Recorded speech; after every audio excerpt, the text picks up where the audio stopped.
Good morning, it's Saturday and welcome to Subba's Way of Life. Today I am cooking a spinach and mutton bone curry. I mentioned it in a video a couple of days ago, but I'm actually making it today. It's Sunday and my parents are popping round for lunch. That is not an event, by the way. They live around the corner because I made sure I live close to them. They're old and I want to be there for them. That's what any responsible daughter, son should do. That's how we all used to live. That is what gave meaning to life once upon a time. So they're around the corner and they'll just be popping over to sit down and have lunch. I said, come around and have lunch with me. And yes, so I'm super excited. Now let me just show you the basic ingredients, the inputs that go into this curry. I'm not going to show you how to cook it because this is not a cooking channel. This is just sharing my way of life. If you watch every single video, you're going to start picking up and piecing everything together. And that takes responsibility. So for those of you who have been watching this channel for a while will understand, I am not here to spoon feed you. I'm not doing these videos for any other reason other than to inspire you to take responsibility for your own actions and for your way of life. That is how and why I live a fulfilling way of life. And I still feel I haven't done anything. I've just got started. So it changes everything. It's healed diseases. It's brought family together, community together, and you absorb information in a way when you are alert and in good health, because your brain and your gut's working properly, that you have very high level of real intelligence, nature's intelligence systems that you operate by. And you use the left brain, the mechanical side, to a degree, but your right brain is very aware, and I would argue even governs everything. So enough of my digressing. Let me just turn this around. Right, now let me just show you the raw ingredients. So here, this is the meat. Now I went to my butcher and I said to him, I'd like a leg. Can you chop it up? And can you give me a part of that leg? Take the meat off, because I'll have the meat separately for something else, but I want the bones. And if you've got any bones lying around, please give them to me, because the nourishment is in the bones. Yes, meat, but in the bones. This is mutton, which is a sheep, a fully grown sheep, which is a sheep that's kind of 2 years old. Anything under 2 years is considered a lamb. I'm not too keen on lamb. So you can see here the pieces I've got, the leg. You've actually got, we call it the meing, it's the bone marrow in the middle. And when we were young, my mother used to cook a lot of leg meat with the meat as well. And my father used to give me this part and I would actually suck out the bone marrow. It was so nutritious and he would save them all for me, and I've never forgotten, and I still love them. So there's a lot of these bits of bone with the bone marrow in that I asked my butcher, remember, family butcher.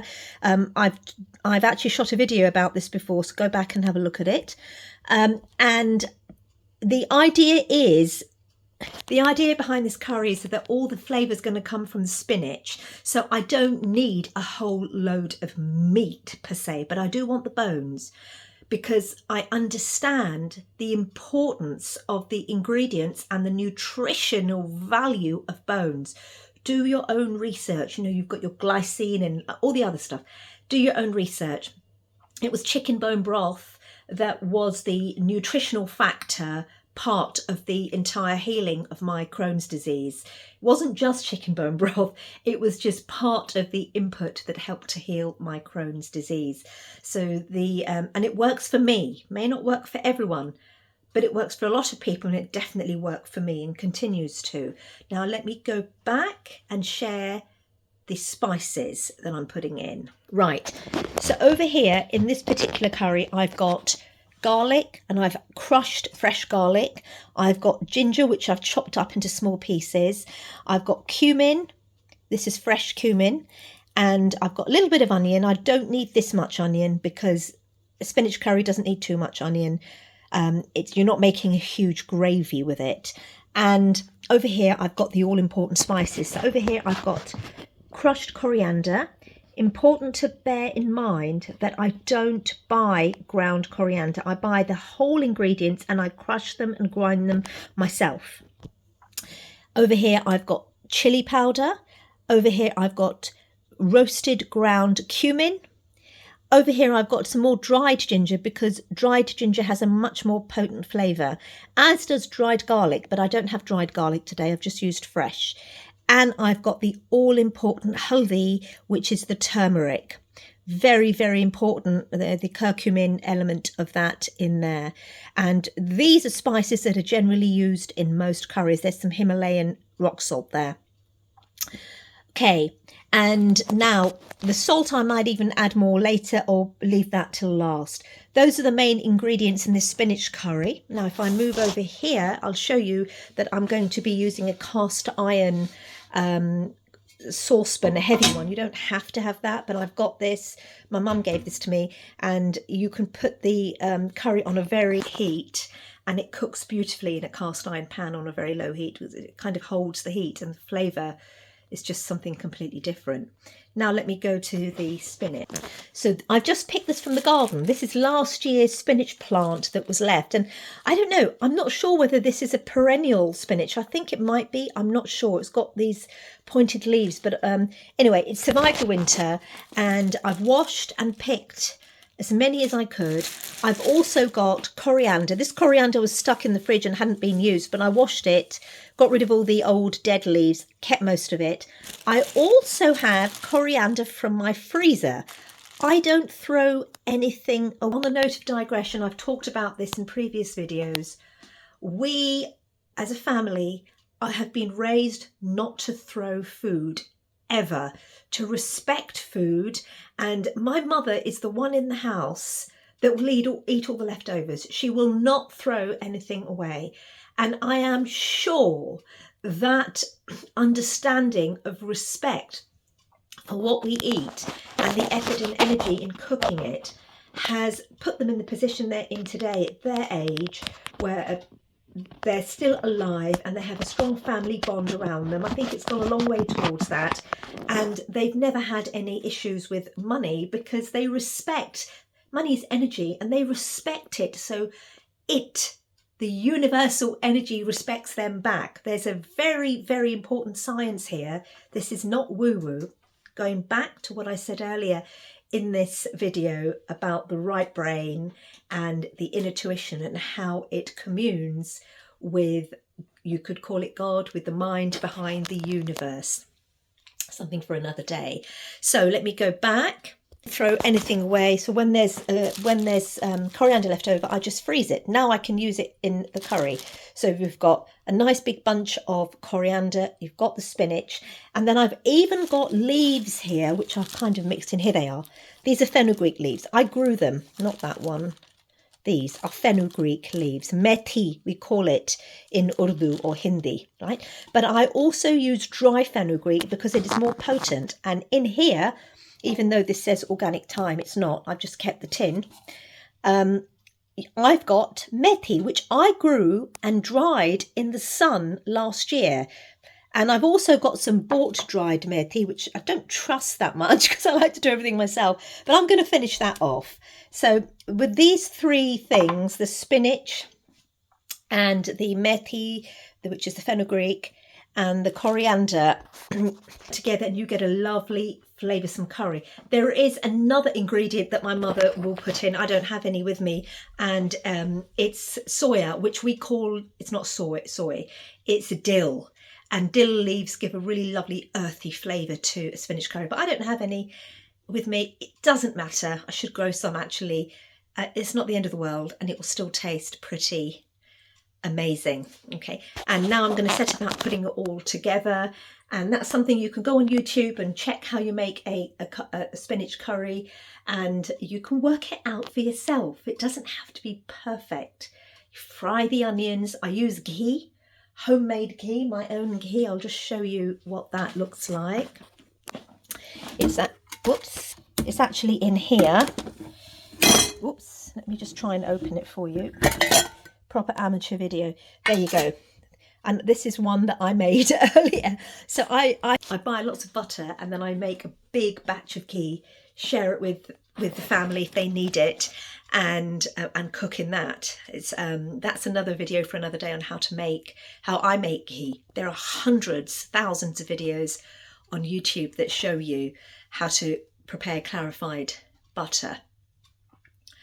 So that's what I'm up to today. I hope you have a lovely Sunday, and get in the kitchen cooking. If you're not doing your roast, if you come from a British background or not, I mean, I'm British, we do roast dinners as well on a Sunday, but you know, it's cold and I've got this meat out. The spinach is there in the garden. I want to use what's in my garden.